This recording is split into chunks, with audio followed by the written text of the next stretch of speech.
that India produces the largest number of films in the world. It's only after us that you will find the United States, followed by China, followed by Russia. So that's the order in terms of quantum of films. But quantum of films doesn't necessarily automatically assume that they are also films of great quality. India is an extremely diverse country, as we well know, and because of its immense diversity, also enormous amounts of cultural diversity. Although basically we might say that there is a certain kind of South Asian culture that is common to all of you and us, and to Sri Lankans, and to Pakistanis, and to Bangladeshis, because it's a kind of receptacle. South Asia is a kind of receptacle where the rest of the world has come over millennia and settled and created multiple cultures. But there is an overriding culture as well. And that overriding culture often goes beyond the individual religious definitions and denominations and so on. But from time to time, in the politics of the country, there are people who would like to use those fault lines to work against one another for various reasons, for religious reasons, for political reasons, and so on and so forth. I won't get into that. Now, we produce huge numbers of films in 12 languages, definitely, but we have produced films in 28 to 30 languages. Not regularly, but regularly we produce films between 12 and 16 languages. The 16 languages are the languages that are recognized under the Constitution as languages. They belong to different regions of India, and we call them all national languages. And if I go into a bit more detail, because for you in Nepal, it would be familiar that you have any number of languages here as well. Compared to India, Nepal is a very small country, but you have quite a large number of dialects and languages now. And so all of South Asia is like that, and therefore India, we may have 16 recognized languages under the, in our constitution. But actually, in terms of written languages, we have got 350, and then if it is a question of dialects, then we have upwards of 3,600. So it's a huge, huge value, and each language represents a certain kind of culture that is very specific to the language itself. And so when you think in terms of the cinema, you have to understand that you have to go beyond all of that. In order for cinema to work, meaning you can make a film, like you can be a painter and paint a picture. You don't necessarily need to have an audience that is huge, but cinema you need an audience. The reason for that is because it's expensive to make films, and you have to cover the cost of films.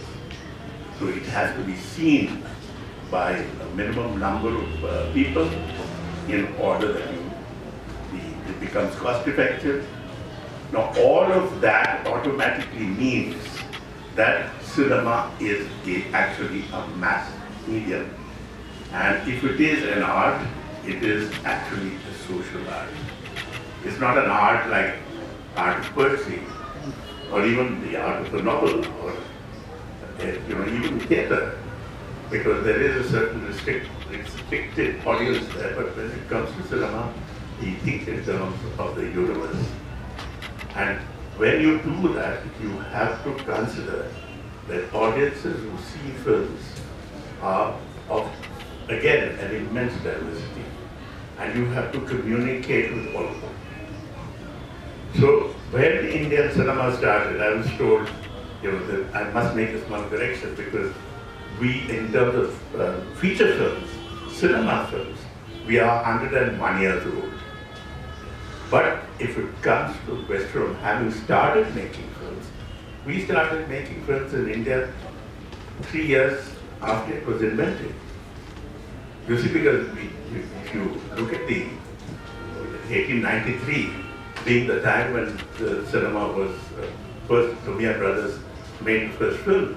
But if you look at India, by 1896 there were studies and little films being made, and there was a mathematician who was returning from Oxford, and he got off the ship at Bombay port, and that was filmed, and that's actually the very first film ever made as far as India is concerned. So obviously it has a very long history. Now, having said that, there is a certain uniqueness to Indian cinema compared to what the West, because I should imagine when you say global, if you have to describe global, I will only go by the fact that there is what one might call a certain global kind of character to certain kinds of films that emerge from the West, that emerge from Western Europe, that emerge now from Russia, and that have started to emerge even from China. And those films, one would consider, have a certain kind of international form of cinema. South Asian cinema does not necessarily follow that form. South Asian cinema, in many ways, is quite unique to itself and has influenced the cinemas of several other countries in Southeast Asia as well. So you can recognize the form not only in Indian films and Pakistani films. Now you have films from Nepal, in films that are made in Bangladesh, films that are even made in Burma, and all the way into Indonesia. And what is this form that I'm talking about? I can only look at it from the point of view of India. And when we talk about India, Indian cinema, when it came, had what is the model that Indian cinema followed. That is a very important thing to trace the history of Indian cinema and why it has a very unique form. Because for people elsewhere in the world, except for South Asia, it's not a form that informs them that this is a film. They always see that as some kind of slightly exotic, some strange kind of creature that calls itself film, because our films, as you well know, have songs, dances, all sorts of, almost like a variety show, even while we are telling a story. Now, this is not necessarily particularly cinematic in the way cinema has been defined elsewhere in the world. Now, because cinema has a very specific language, and that language was evolved essentially from the time cinema was silent.